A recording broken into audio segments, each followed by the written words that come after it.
With me in the studio is Global Affairs Analyst Chuks Nwoko. He is here to give us insight into understanding the implication of this. Chuks, good morning. It's nice to see you. Morning to you. Thank you for having me. All right. One would say, well, when the United States take action, certainly one knows that it's really serious.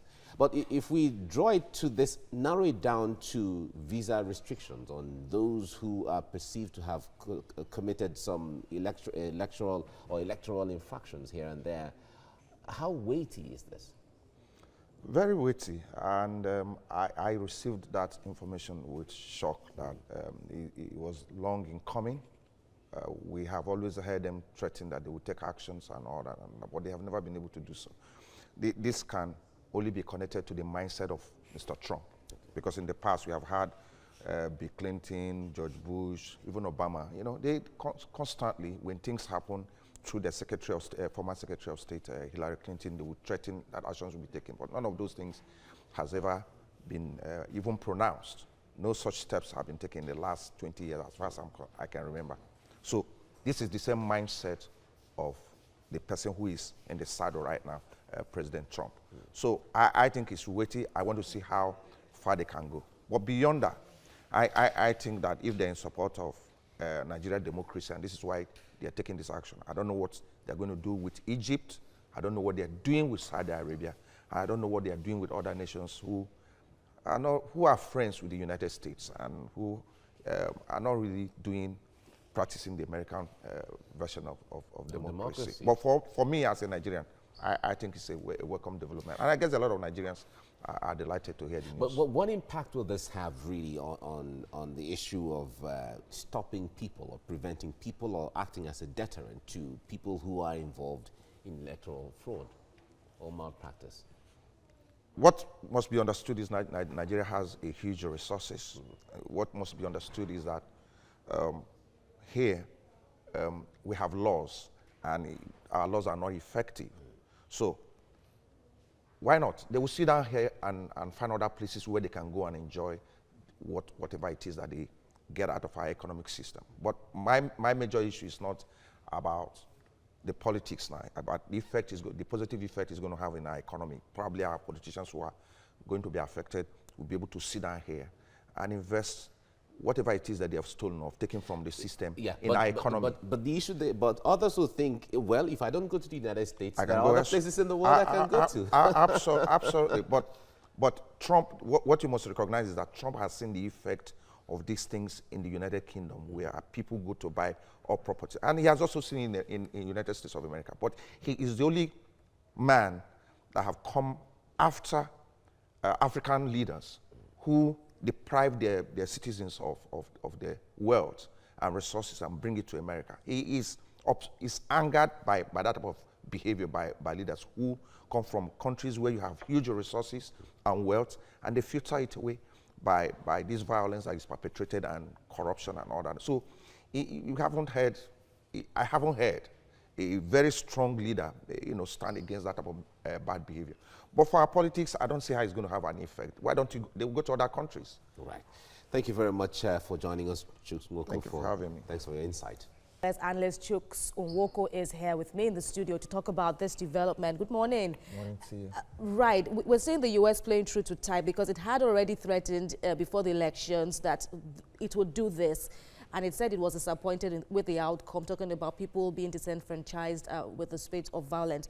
So what do you think about this, especially as they are not named? So what's the impact? That's the point that I think that they need to, the next step I need them to take, and I hope that they should take it urgently. They need to tell us the names, give us the names of the individuals, and if possible, institutions. It's very, very important. And I think that the mindset of this administration has played a great role here, because this is not the first time that we have heard, these threats. It is the mindset generally of the Americans.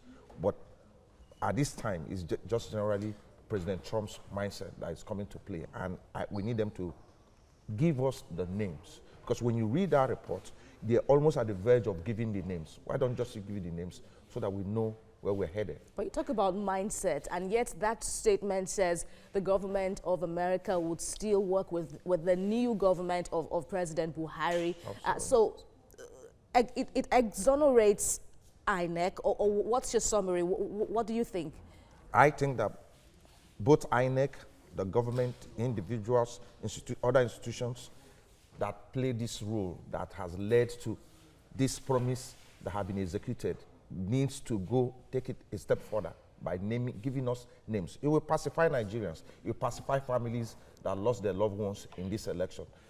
It's just hanging out there. It's not driven home yet. Because if you take countries like Egypt and take countries like Saudi Arabia, particularly Egypt, the role that they have played in savaging the continent of Africa with the government that's in power, you don't know the details. But the Americans know. But democracy is not practiced even the way it's practiced in America. So why are they not? Why do they not have position of visas on and why and how reliable is this position of the U.S. for you? What are they working on now to establish that these individuals undermined the process? I don't know what they are working on, but I believe that ordinary Nigerians, by yesterday, if the embassy was and the consulates were open, they would have granted some Nigerians visa. Today, there are Nigerians who probably in the queue or already in their offices that will get visas. So ordinary Nigerians are not affected by, who qualify to get visas are not affected. Those individuals that have done this thing to our nation consistently at every turn of every election we need to be let in, by giving us the details. But how do you even elections identify them? Is it just merely being a highly ranked or a high-profile Nigerian seeking a visa? Does that, rank you as somebody who will not be granted visa under this new restriction? They have the mechanism. They have the officials here who are part of our system. The way I sit here in Lagos and I know what is going on in the place because we live in a global village. I mean, it's so easy to know who has done what. So what they need to do from you and I and other people who are watching at home is to give us those names. I know some people who have made elections and our democracy difficult for us. They have what it takes to be able to come up with the names. All right. Chuks Nwoko, many thanks for your analysis. Thank you for having me. And Sport News is next. Studio Bearer is... Me in the studio is Global Affairs Analyst Chuks Nwoko. Chuks, it's nice to have you join me right now. Thank you for having me. Now, this measure by the United States, to a great extent, Nigeria is even the beneficiary at the end of the day. Now, besides the U.S., like some people will say, well, if I don't go to the U.S., I can go to other countries. Do you think other countries as well, like the U.K., Germany, India, and all of those, can also come up with the same measures as well? They cannot. Okay. Why not? For obvious reasons. They don't have, let's talk about UK. Let me use the UK for an example. They don't have all the resources that, that the United States they have. Then they don't have that strong leadership. In the last how many decades, I have not seen that strong leadership. In fact, the last time I saw a strong leadership in the UK was when Margaret Thatcher was around, before the Falkland War and all that. After that. But Nigerians are supposed to be the greatest beneficiary of this, what has happened. Because as far as I'm concerned, I have looked at it as a vindictive act by this Trump administration against our politicians. But it's to enable them learn a lesson. Unfortunately, Nigerian politicians, they're incorrigible. They never learn. Because after all, you have a country like Sudan, since the exit of Osama bin Laden and even while he was in Sudan, the American government had issues with Sudan.